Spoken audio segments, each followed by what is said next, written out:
तो hello guys, आप ये जो क्वेश्चन देख रहे हैं ये क्वेश्चन जेईई मेंस 2025 में भी आया है और ये जो टॉपिक है ये बोर्ड के लिहाज से भी बहुत इंपॉर्टेंट है, जरूरी है। अगर हम बात करें इस टॉपिक की तो किस चैप्टर का है ये 12वीं का, तो 12वीं चैप्टर नंबर 4 है जिसका नाम है magnetic effect of electric current. तो चलिए हम लोग देखते हैं इस टॉपिक को किस तरीके से 12वीं बोर्ड में रहते हुए हम सॉल्व कर सकते हैं, जबकि आपको बताएं कि ये अभी एकदम जेईई मेंस 2025 का क्वेश्चन है, ठीक। लेकिन अगर आप थोड़ा सा दिमाग लगा करके 12वीं पढ़ें तो आपका ये क्वेश्चन आपके लिए बहुत बहुत बहुत इजी हो जाता है। पहले हम लोग इसके रिलेशन देखेंगे कि किस तरीके से म्यू नॉट और एप्सिलॉन नॉट का रिलेशन है, और फिर उसके बाद हम देखेंगे कि इसमें से कौन सा आंसर पलक झपक के हम लोग जवाब दे सकते हैं। तो चलिए सीखते हैं।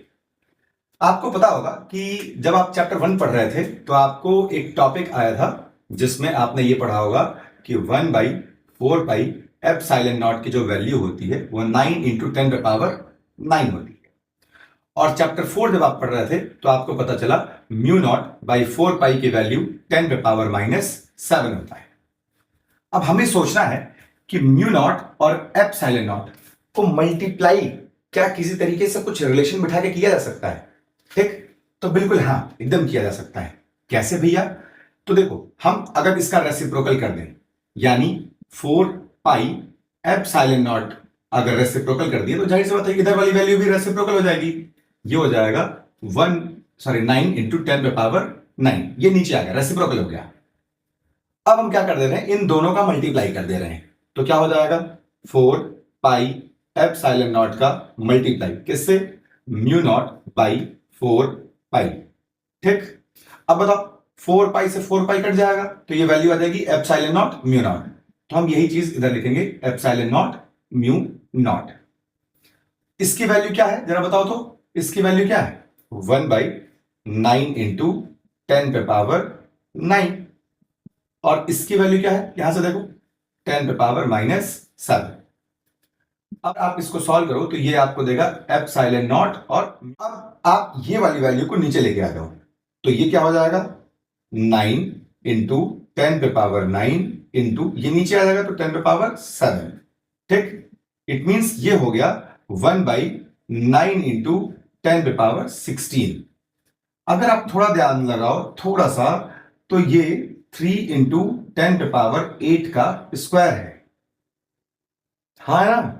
और हम लोग यूजुअली ऐसा कहते हैं कि 3 × 10⁸ c की वैल्यू है, इट मींस ये c का स्क्वायर है। और हम ये किसकी वैल्यू निकाल रहे थे? ये वैल्यू निकाल रहे थे एप्सिलॉन नॉट म्यू नॉट का। थोड़ा सा अगर हम आपको कहें कि इस चीज में एक छोटा सा रिलेशन छुपा हुआ है, तो वो रिलेशन क्या है कि म्यू नॉट एप्सिलॉन नॉट की वैल्यू किसके बराबर है? 1/c² के बराबर है, ठीक। अब ये एक और रिलेशन देता है। क्या रिलेशन देगा भाई? आप अगर इसको इस तरफ ट्रांसफर कर दो तो ये हो जाएगा c² and that is equal to 1/म्यू नॉट एप्सिलॉन नॉट, ठीक है। अब आप कहोगे कि भैया इतना क्या बता रहे हैं, तो हम आपको यह बताना चाह रहे हैं कि एक बार ऐसे बोर्ड में भी क्वेश्चन आया है इन दोनों का रिलेशन। अब ध्यान सुनना, अगर ये स्क्वायर है तो क्या हम ऐसा कह सकते हैं कि ये 1/म्यू naught epsilon naught in under root होगा।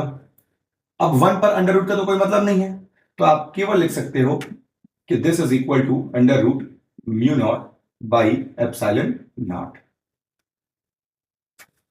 ठीक है। तो ये हमारा हो गया ये रिलेशन प्रूफ। अब आपको कि भैया आप इतना तो कुछ बता दिए, बट इसका तो आंसर दो। तो बहुत इजी है इसका आंसर देना। अब इसका आंसर हम कैसे दे सकते हैं? हमने आपको बताया कि epsilon not mu not is equal to 1/c²। देखना, अब इस क्वेश्चन का आंसर एकदम छोटे में हम आपको बता दें। अगर इसकी वैल्यू 1/c² है, हमसे तो इसकी वैल्यू पूछ नहीं रहा, हम तो इसका रेसिप्रोकल पूछ रहा है, तो हम इसको रेसिप्रोकल कर देंगे तो क्या हो जाएगा? इसका रेसिप्रोकल हो जाएगा 1/एप्सिलॉन नॉट म्यू नॉट।